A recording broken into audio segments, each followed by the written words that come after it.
বড় নামের দলগুলোর আধিপত্যকে খর্ব করে দিয়ে বিশ্বকাপে এখন নিজেদের রাজত্ব প্রতিষ্ঠা করেছে ছোট দলগুলো। চলমান বিশ্বকাপে একের পর এক পরাশক্তিদের মাটিতে নামিয়ে এনেছে ফিফার র্যাঙ্কিংয়ের তলানিতে থাকা দেশগুলো। কেপ ভার্দে, ঘানা কিংবা দক্ষিণ আফ্রিকার মতো দলগুলো রুখে দিয়েছে স্পেন, ইংল্যান্ড ও সাউথ কোরিয়ার মতো বিশ্ব সেরাদের।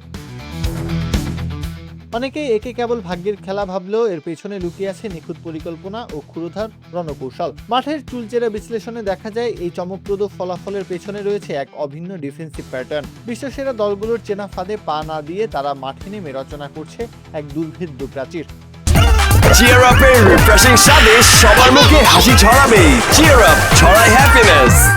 বিশ্বকাপ শিরোপার অন্যতম দাবিদার স্পেনের বিপক্ষে র্যাঙ্কিংয়ে 64 নম্বরে থাকা কেপ ভার্দে খেলেছিল 4-5-1 ফরমেশনে। তাদের রক্ষণভাগ এবং মাঝমাঠের দূরত্ব এতটাই কম ছিল যে স্প্যানিশ ফরওয়ার্ডদের জন্য কোনো ফাঁকা জায়গায় ছিল না।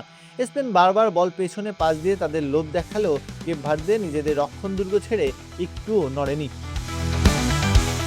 ঠিক একই কৌশলে থমাস টুখেলের শক্তিশালী ইংল্যান্ডকে রুখে দিয়েছে ঘানা। টুখেলের দল সাধারণত প্রতিপক্ষকে ওপরে ডেকে এনে পেছনে খালি জায়গা তৈরি করে আক্রমণ চালায়, কিন্তু ঘানার ডিফেন্ডাররা নিজেদের পেনাল্টি বক্সের সামনে দুই লাইনের এক নিরেট দেয়াল তুলে দাঁড়িয়েছিল, যা ইংলিশদের সেই ফাঁদ সম্পূর্ণ ব্যর্থ করে দেয়। সাধারণত ছোট দল হিসেবে যাদের বিবেচনা করা হয় তাদের এই খেলার স্টাইলটা একেবারে কোচিং স্টাফের চিন্তার ফসল। যেখানে আক্রমণ করতে গেলে নিজেদেরই গোল হজমের ভয় থাকে, সেই জায়গায় ড্র নিয়ে বেরিয়ে আসাটাই লাভজনক। অর্থাৎ আন্ডারডগ দলগুলো জেনে শুনে মাঠের নিয়ন্ত্রণ ছেড়ে দিয়ে চরম ধৈর্য দেখিয়েছে।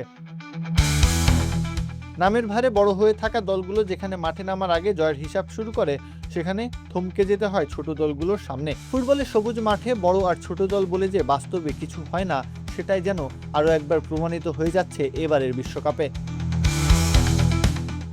কাব্য, খেলা ৭১।